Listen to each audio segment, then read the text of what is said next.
So you got yourself a drone. Now what? What's up, everybody? I'm the Everyday Dad. If I can figure it out, you can figure it out. Every year for the holidays, thousands of these things, and by these things I mean drones, are sold. Some of these end up in a whole bunch of pieces, or in the bottom of a river, or a lake, or crashed, or on fire, or they take a chunk out of you. We don't want that to happen. So let's talk about the first things you need to do once you get a drone. So number one, once you bought your drone, because that's the first part I'm always the most excited about, and that's just opening the box. Open the box up, check the drone for any visible signs of damage.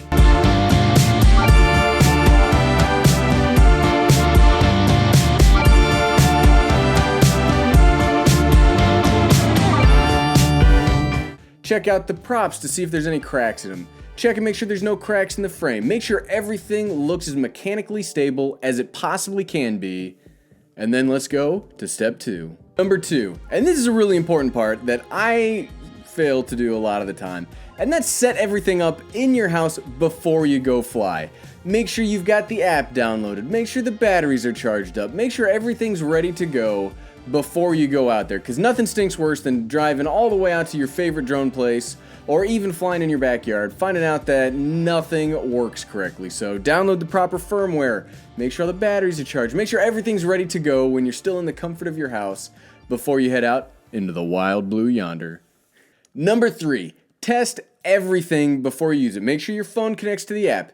Make sure if you have something like a DJI camera drone, make sure you can see through the camera before you leave the house. Make sure everything works, that you're calibrated, that you're prepped, that everything is ready before you leave. It's very, very important, and it will save you so much frustration when you get out there. Number four, and this is a big one.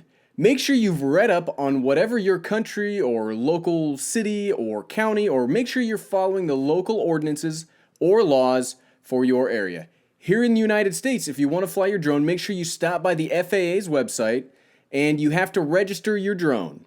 Whether you're a hobbyist or a professional flying under 107, there's only two ways to fly right now, and I'm going to read this straight from the FAA's website. There have been some new rules as of December 2017.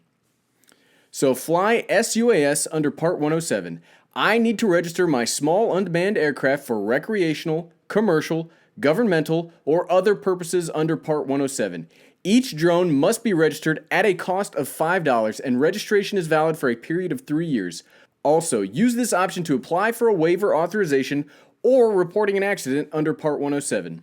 Now, here's the difference. It used to be you only had to register if you were flying for monetary purposes.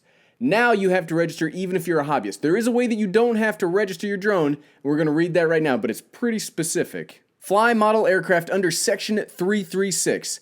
I need to register my small unmanned aircraft to fly with an aero modeling club and follow all requirements of the special rule for model aircraft. Let's read what that rule is. So if you don't want to register your specific drone because you're trying to fly under this other exemption, you need to follow these specific things. Fly for hobby or recreation only, register your model aircraft, fly within visual line of sight, follow community-based guidelines, and fly within the programming of a nationwide community-based organization. That's the big one. If you're just me, if you're the everyday dad going out and flying for fun, you have to do Part 107. If you're the everyday dad going and flying with my local drone club, then you can fall under this new exception, but you still have to register your drone if you're not following these community-based guidelines. And let's go ahead and register quick.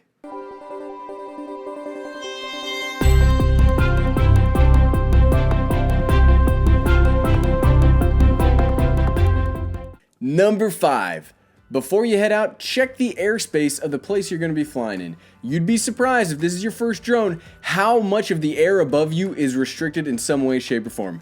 If you live in a city, you probably live near a hospital, and that hospital helipad will be controlled for 5 miles out. You don't necessarily have to register anything with the FAA, but you do have to let that airspace owner know that you're going to be flying. If you're a commercial pilot, you have to get permission to fly there from the ATC that controls the airspace, but if you're a hobbyist, you just got to give them a heads up. And that's good because you don't want to be that person that's flying your drone for fun and then you screw up like a medical helicopter. So seriously, this is the one thing that I take most seriously of all check your airspace. When you get to the location that you want to fly your drone at, make sure you check the local hazards. Make sure the power lines, you're not going to be flying by the power lines.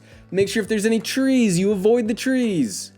Some of us need to know that more than others. Make sure any potential hazards are identified before you start flying, because you'd hate to take it off. Maybe you go back without really looking, you wreck into a power line. Or you set your brand new DJI drone up to do some kind of awesome automated maneuver, but it doesn't have any kind of sensors on the back of it.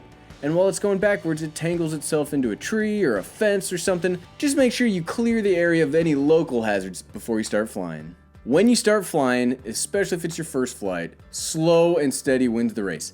Yes, we've all seen how awesome sport modes on drones can be. I love them myself. But if it's your first time, just take it slow and steady. I know you want to impress your family. I like impressing my family when I'm out flying. Check out this cool stuff, everybody.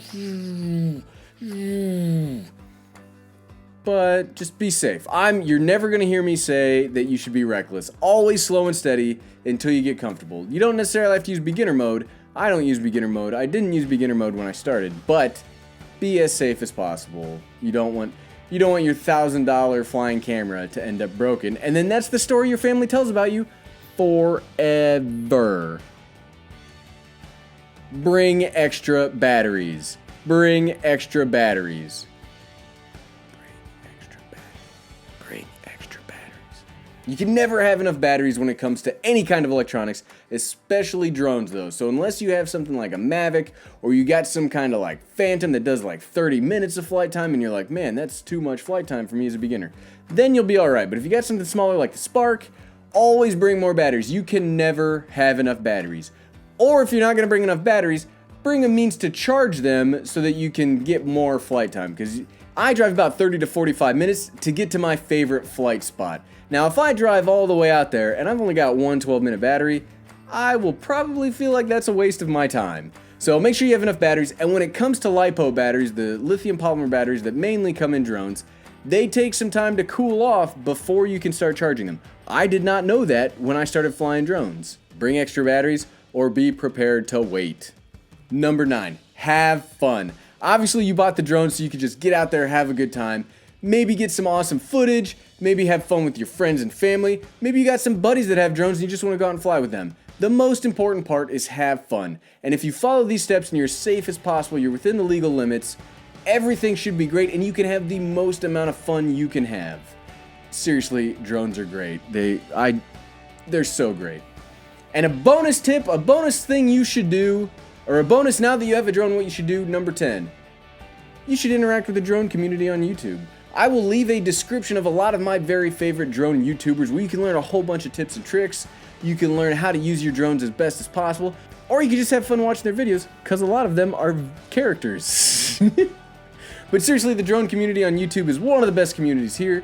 Go ahead, interact with them. Most of the drone YouTubers, I'd like to think of myself as a pretty approachable YouTuber. They have live streams, they have stuff where you can interact and join an awesome community of drone pilots that just love going out and having fun with drones. So go ahead, follow some of these guys if you haven't seen them, and just, yeah, have fun with your drones. That's the most important part. Well, if you like this video, go ahead and share it on your favorite brand of social media. Also, click that subscribe button down below. We do drone videos every Friday at 6 p.m. Eastern. Well, hey, I'm the Everyday Dad, and if I can figure out that drones are amazing, but there's some things you should probably know about it before you start flying, you can figure it out. Thanks for watching.